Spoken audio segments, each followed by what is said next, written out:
Hi everyone. तो इस video में हम लोग देखने वाले हैं वांट ऑफ फैक्टर आई के बारे में।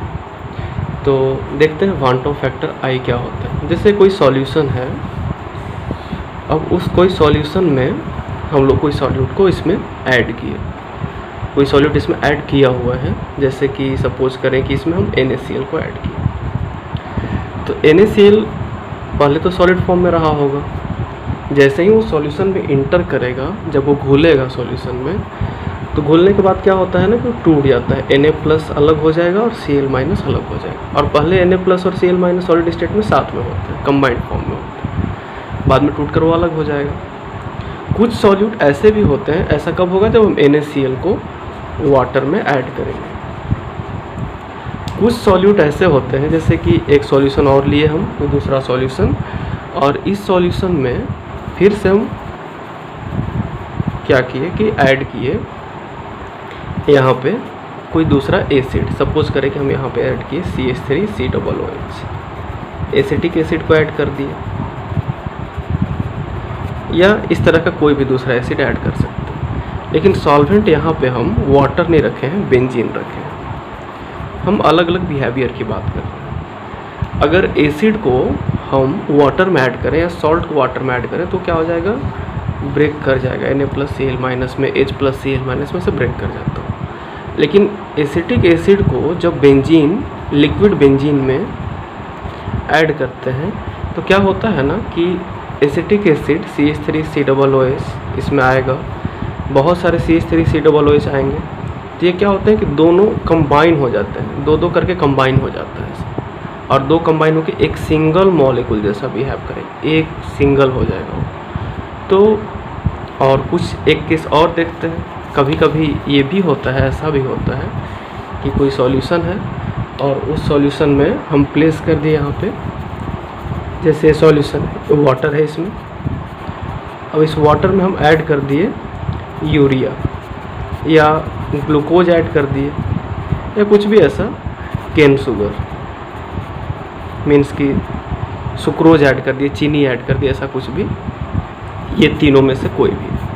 तो उसको जब ऐड करेंगे तो जैसे इसमें शुगर का अगर मॉलिक्यूल है या यूरिया का मॉलिक्यूल है, यूरिया का फार्मूला होता है NH2CONH2, ये तो इसमें से कोई एक ही चीज़ ऐड की, तो ये क्या है ना कि ऐड करने के बाद ये टूटता भी नहीं है, घुल जाता है, बट ये टूटेगा भी नहीं। छोटे छोटे पार्टिकल्स में जैसे ये टूटा था, इसके जैसा ये नहीं टूटेगा। और जैसे ही इसमें क्या था कि दो मॉलिक्यूल आपस में कंबाइन हो गया था, वैसे ये कंबाइन भी नहीं होगा, इसके जैसा भी नहीं होगा, ये जैसे था वैसे ही रहेगा। तो अब सिचुएशन को इमेजिन करें हम, तो इसमें क्या था कि पार्टिकल शुरू में एक था, बाद में टूट के एक और एक दो बन गया। तो जब पार्टिकल टूटता है तो इसमें हम लोग क्या बोल रहे हैं, डिसोसिएशन हो रहा है। तो डिसोसिएशन हो रहा है, इसमें क्या था कि CH3COOH ऐसे शुरू में अलग रहता है और बाद में वो कंबाइन हो जाता है। कब? जब लिक्विड बेंजीन में उसको रखते हैं, वाटर में नहीं, लिक्विड बेंजीन में रखने पे। तो इसमें दो दो पार्ट के लिए एक साथ जुड़ते चले जा रहे हैं, तो इसमें क्या हो रहा है, एसोसिएशन हो रहा है। और इसमें क्या हो रहा है, ना एसोसिएशन हो रहा है ना डिसोसिएशन, इसमें नो चेंज, इसमें कोई चेंज नहीं हो रहा है। तो इससे क्या होगा, इसमें क्या है ना कि एक चीज़ हम नोटिस करें कि पार्टिकल एक था बढ़ के दो हो गया। कोई भी चीज़ टूटेगा तो छोटे छोटे पार्टिकल्स बढ़ जाएंगे वहाँ पे, तो पार्टिकल का पॉपुलेशन क्या होगा, बढ़ने लगेगा। एक टूट के दो बन गया, फिर एक और आएगा तो दो बन जाएगा, तो टूट जाएगा तो पॉपुलेशन बढ़ेगा। तो अगर पॉपुलेशन बढ़ रहा है ना, तो आई का वैल्यू जो होगा वो 1 से ज़्यादा होगा। आई मतलब वांट ऑफ फैक्टर, आगे और देखेंगे डिटेल में इसके बारे में। और एसोसिएशन में क्या हो रहा है, पॉपुलेशन इसमें तो बढ़ रहा था, तो आई का वैल्यू 1 से ज़्यादा हो गया।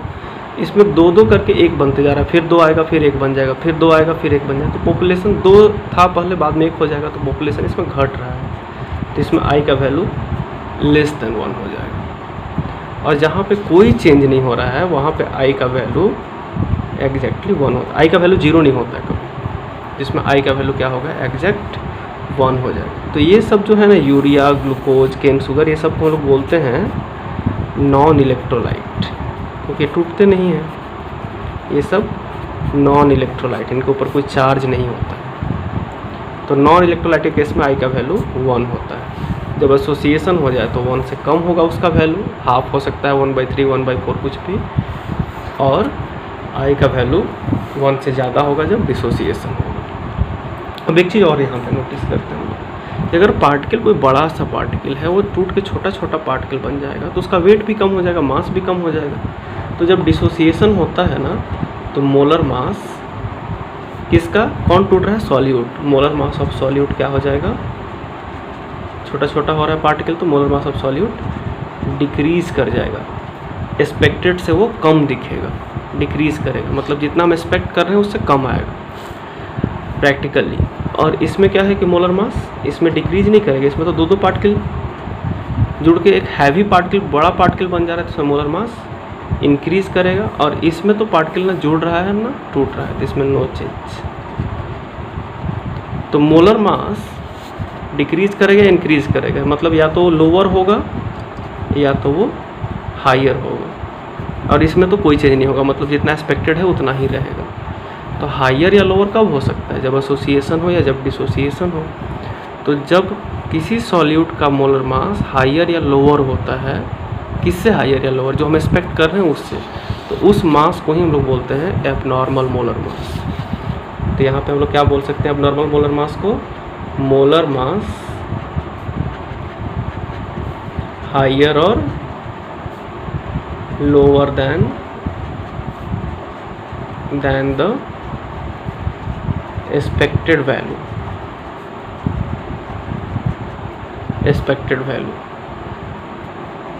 is called abnormal molar mass। वो abnormal molar mass है।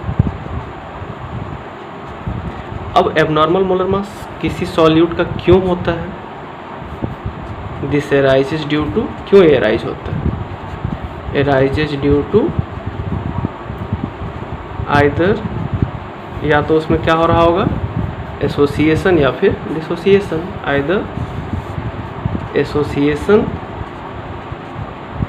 और डिसोसिएशन, एसोसिएशन या डिसोसिएशन की वजह से होता है। तो कहाँ पे एसोसिएशन होता है, कहाँ पे डिसोसिएशन होता है, तो जब कोई सॉल्ट, जब कोई एसिड, जब कोई बेस वो हम लोग ऐड कर दें, किस में ध्यान देना है, वाटर में, वाटर में जब ऐड कर दें तब क्या हो जाएगा डिसोसिएशन। कोई सॉल्ट, कोई एसिड, कोई बेस को वाटर में ऐड करें तो। लेकिन जब कोई एसिड जैसे कि एसिटिक एसिड या बेंजोइक एसिड,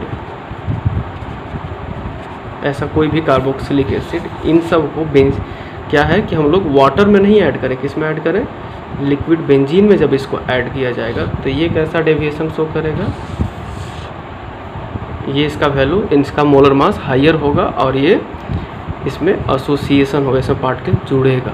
तो ये एग्जांपल याद रखना है, ठीक है। अब इसका वैल्यू 1 से ज़्यादा होगा तो कितना होगा, 1 से कम होगा तो कितना होगा। तो इसके लिए वांट ऑफ फैक्टर का फॉर्मूला जानना जरूरी है, और वांट ऑफ फैक्टर का डेफिनेशन भी हम लोग वहाँ से लिख सकते हैं।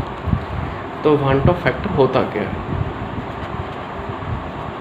Want of factor, want of factor को हम लोग स्मॉल आई से रिप्रेजेंट करते हैं। अब इसके लिए फॉर्मूला क्या होता है, इसके लिए फॉर्मूला होता है नॉर्मल मोलर मास। अगर हमको मोलर मास पहले से पता है क्वेश्चन में तो हम इस फॉर्मूले का यूज़ कर सकते हैं, normal molar mass by abnormal molar mass, abnormal molar mass. इसके लिए दो चीज़ हमको पता होना चाहिए। एबनॉर्मल का वैल्यू ये हम लोग कैलकुलेट नहीं कर सकते हैं, क्वेश्चन में अगर गिवन है, और नॉर्मल मोलर मास हम लोग फार्मूले से कैलकुलेट कर सकते हैं ऐड कर करके, जैसे कि NaCl का है तो ऐड कर लेंगे सोडियम का मास, क्लोरीन का मास, तब हम लोग आई बता सकते हैं। तो एक तो तरीका ये है। दूसरा तरीका क्या है आई फाइंड आउट करने का, दूसरा तरीका ये है कि ऑब्जर्व्ड कॉलिगेटिव प्रॉपर्टी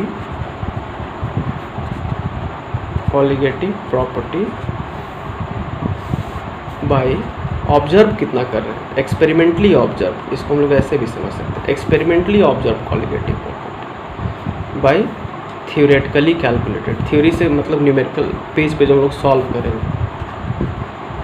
क्वेश्चन में जो डेटा दिया रहेगा दो तरह का डेटा होगा, एक थ्योरेटिकल और एक एक्सपेरिमेंटल। जो ऑब्जर्व करेंगे, ऑब्जर्वेशन के बेसिस पे जो डेटा है, एक्सपेरिमेंट के बेसिस पे, उसको बोलते हैं observe colligative property divided by theoretical, या फिर कह सकते हैं कैलकुलेटेड कॉलिगेटिव प्रॉपर्टी। अब ये कॉलिगेटिव प्रॉपर्टी क्या होता है इसको हम लोग आगे पढ़ेंगे, तो इस पर ज़्यादा भी ध्यान नहीं देना है, हम लोग अभी और आगे देखेंगे। तो ये सब आई का फॉर्मूला होता है, नॉर्मल मोलर मास बाई अब नॉर्मल मोलर मास, या observe colligative property by calculated colligative property. या एक और फार्मूला हम लोग इसका लिख सकते हैं, तो ज़्यादा कॉमन है, नंबर ऑफ पार्टिकल्स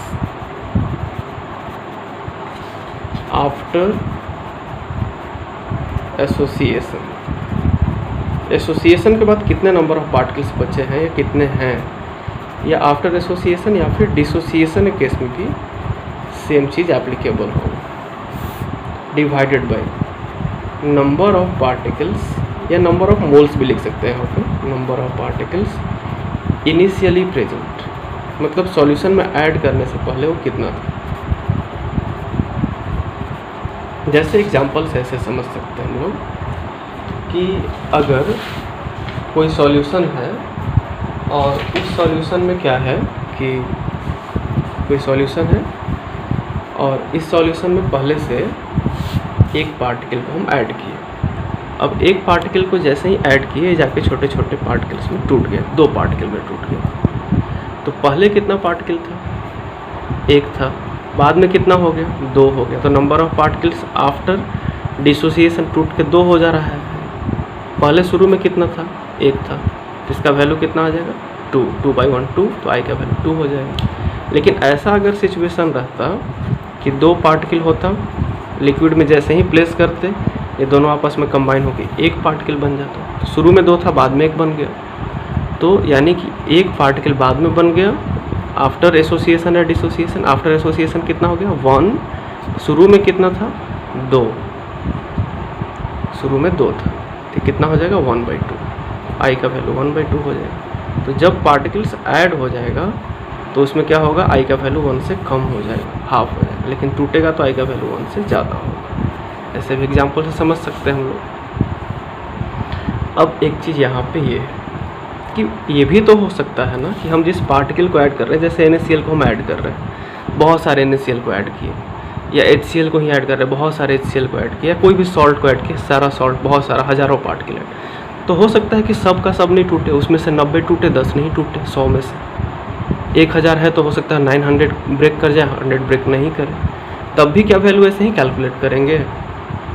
ऐसे ही अगर मान लीजिए दो पार्टिकल्स है, दो पार्टिकल जुड़ के एक पार्टिकल बन जा रहा है, तो 100 होगा तो 50 बन जाएगा, लेकिन उस 100 में से 90 कंबाइन हो गया, 90 कंबाइन होकर 45 बन गया, दो दो करके कंबाइन होते गया 45, 10 जो था वो कंबाइन ही नहीं हुआ, तब भी क्या ऐसे ही कैलकुलेट करेंगे, नहीं।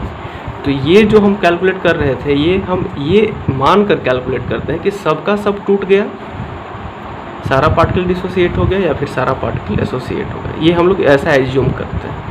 लेकिन अगर कभी क्वेश्चन में अलग से मेंशन कर दे कि नहीं 100% नहीं टूटा है, 50% टूटा है, या 20% टूटा है, या 90% टूटा है, तब हमको ऐसे आई का वैल्यू नहीं फाइंड आउट करना होगा।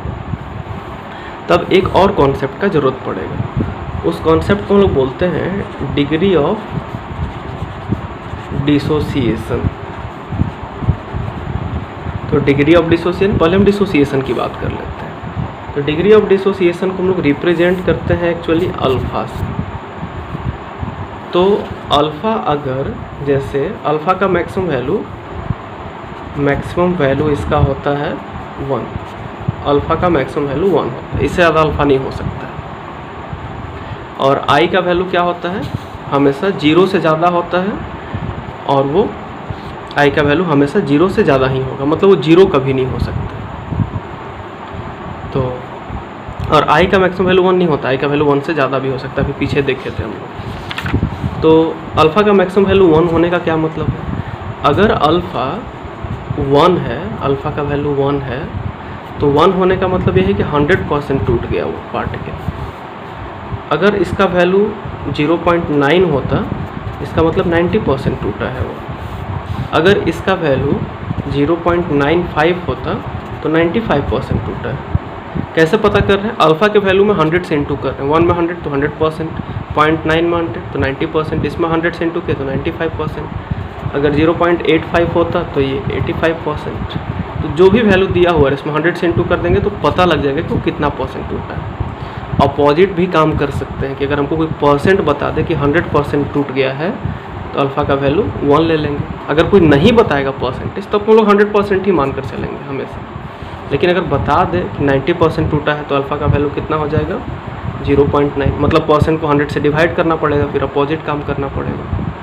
अल्फ़ा से अगर ये फाइंड आउट करने तो 100 से इंटू, और परसेंट से अगर अल्फ़ा फाइंड आउट करना है तो अल्फ़ा तो 1 से ज़्यादा नहीं ना हो सकता है, 90 थोड़ी हो सकता है, तो 100 से डिवाइड कर देंगे उसको। 95% टूटा है तो 100 से डिवाइड करेंगे, 0.95 आ जाएगा। तो ऐसे हम लोग अल्फ़ा फाइंड आउट कर सकते हैं। तो अल्फ़ा से भी आई फाइंड आउट करने में हेल्प मिलता है। जब 100% वो टूट नहीं रहा तो फिर कितना टूट रहा है, डिग्री ऑफ डिसोसिएशन कितना है, कितना तक हद तक वो टूट रहा है। तो फिर क्या करेंगे इसमें एक फॉर्मूला है I = 1 + n-1 इंटू अल्फ़ा। इस फार्मूले से हम लोग I को फाइंड आउट कर सकते हैं। इस फार्मूले को अरेंज करके भी लिख सकते हैं, MCQ सॉल्व करने में हो सकता है ऑप्शन ऐसे नहीं दे तो 1 को इधर ले आएंगे तो क्या हो जाएगा? I - 1 = n-1 into alpha. और क्या लिख सकते हैं? अल्फ़ा इक्वल टू, ये तो I इक्वल टू बताया था, अगर अल्फ़ा इक्वल टू लिखना हो तो क्या लिख सकते हैं? तो ये हो जाएगा n-1 इधर आ जाएगा तो अल्फ़ा इक्वल्स टू हो जाएगा I - 1/n-1। तो I - 1/n-1, ये अल्फ़ा इक्वल टू फार्मूला हो गया। तो इसमें भी अगर हमको अल्फ़ा दे देगा तो I ऐसे भी निकाल सकते हैं। तो alpha equal to I - 1/n-1 या I = 1 + n-1 इंटू अल्फ़ा। तो इस फार्मूले से हम लोग पता कर सकते हैं कि अल्फ़ा दिया है तो I कितना होगा, या I भी दिया हुआ रहे तो अल्फ़ा भी बता सकते हैं, मतलब degree of dissociation. But n क्या है? एक नया टर्म इसमें n दिख रहा है, n क्या है? n भी समझ लेते हैं कि n क्या है। जैसे कि अगर कोई सॉल्यूट है NaCl कैसे टूटेगा? Na + Cl-। एक ही Na+ मिलेगा, एक ही Cl, क्योंकि NaCl में एक ही Na है और एक ही Cl है। कितना पार्टिकल टूटने के बाद हमको मिल रहा है? 2। तो n का वैल्यू इसका कितना सपोज कर लेंगे? 2। अगर इसमें हमको नहीं बताएगा कि ये कितना परसेंट टूट रहा है तो 100% एज्यूम कर लेंगे, तब इसका I फाइंड करने का इतना फार्मूला यूज़ करने का ज़रूरत नहीं है। डायरेक्टली हम लोग I = भी क्या लिख देंगे? 2। तो n और I दोनों इक्वल होगा। कब? जब डिसोसिएशन 100% होगा। इसको फार्मूले से भी देख सकते हैं हम लोग। डिसोसिएशन अगर 100% होगा तो यहाँ पे क्या हो जाएगा? जैसे NaCl का एग्जांपल ले लें तो 1 + n कितने पार्टिकल में टूट रहा है? तो 2 - 1। 100% डिसोसिएशन मानेंगे अगर कुछ नहीं बताएगा तो 1। तो 2 - 1 1, 1 + 1 I = कितना आ जाएगा? 2। तो हम सिंपली ऐसे समझ सकते हैं कि अगर डिसोसिएशन 100% हो तो जितना n होता है उतना ही I होता है। तो I अलग से बताने की ज़रूरत नहीं है, जितना n आएगा उतना ही I बोल देंगे। तो कितना n आएगा? तो NaCl कितने में टूटा? एक Na में और एक Cl में, तो 2 होगा इसका n। अगर हमारे पास MgCl2 होता तो क्या होता है? Mg1 और Cl2, 2Cl यहाँ पे हमारे पास है, ये ऐसे टूटेगा ना, Mg1 है और Cl2 है, 2Cl है, Mg पे 2 + Cl पे 1 - तो हमारे पास पार्टिकल कितना हो रहा है? 1 Mg बन रहा है, 2 Cl बन रहा है। तो n का वैल्यू कितना? 3। टोटल 3 पार्टिकल में टूट रहा है। वैसे ही हमारे पास अगर CuSO4 होता तो इसका क्या होता? ये टूटता Cu के ऊपर 2 + SO4 के ऊपर 2 - Cu अलग हो जाता है, SO4 अलग हो जाता है, ऐसे ही टूटता है। एक और एक 2 पार्टिकल, तो यहाँ भी I = 2 हो जाता, n = भी 2 हो जाता, n 2 हो जाएगा। 2 में टूटा इसलिए n 2, और I भी सेम ही होगा 2, क्योंकि अगर डिसोसिएशन 100% मान रहे हैं तो। अगर 100% नहीं मान रहे हैं तो फिर कितना मान रहे हैं उसके हिसाब से सॉल्व कर लेते हैं इसमें, अल्फ़ा जितना होता है। अब एसोसिएशन में भी सेम केस है। एसोसिएशन की बात कर लेते हैं थोड़ा।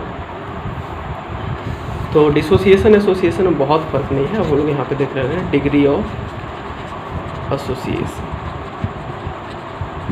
डिग्री ऑफ एसोसिएशन को भी अल्फ़ा से ही रिप्रेजेंट करते हैं। अब डिग्री ऑफ एसोसिएशन भी अल्फ़ा से ही रिप्रेजेंट होता है, तो पता कैसे चलेगा कि किसकी बात कर रहा है? तो क्वेश्चन की स्टेटमेंट से पता लग जाता है कि वो डिग्री ऑफ एसोसिएशन की बात कर रहा है कि डिसोसिएशन की बात कर रहा है। और वैसे हम लोग देखे भी अभी जस्ट पीछे कि कब एसोसिएशन होता है, कब डिसोसिएशन होता है। तो इसका फार्मूला क्या होगा? इसका फार्मूला बिल्कुल ऐसा ही है, थोड़ा सा डिफरेंस। एक फार्मूले को हम लोग याद कर लेंगे, दूसरा आसानी से याद हो जाएगा।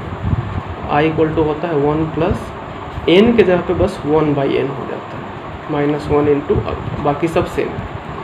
बट यहाँ का अल्फा डिग्री ऑफ एसोसिएशन, इसको अरेंज करके लिखे तो क्या लिख सकते हैं?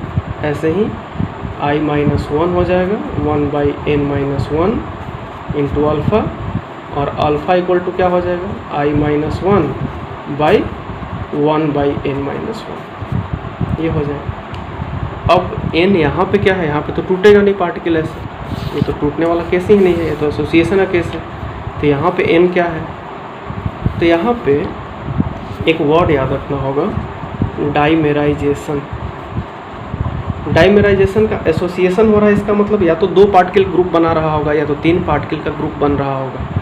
तो जनरली 2 पार्टिकल का ही ग्रुप बनता है। तो अगर डाइमेराइजेशन होगा तो n का वैल्यू 1/2 हो जाएगा। अगर 3 पार्टिकल आपस में ग्रुपिंग करेगा, मतलब ट्राइमेराइजेशन होगा, तो n का वैल्यू 1/3 हो जाएगा।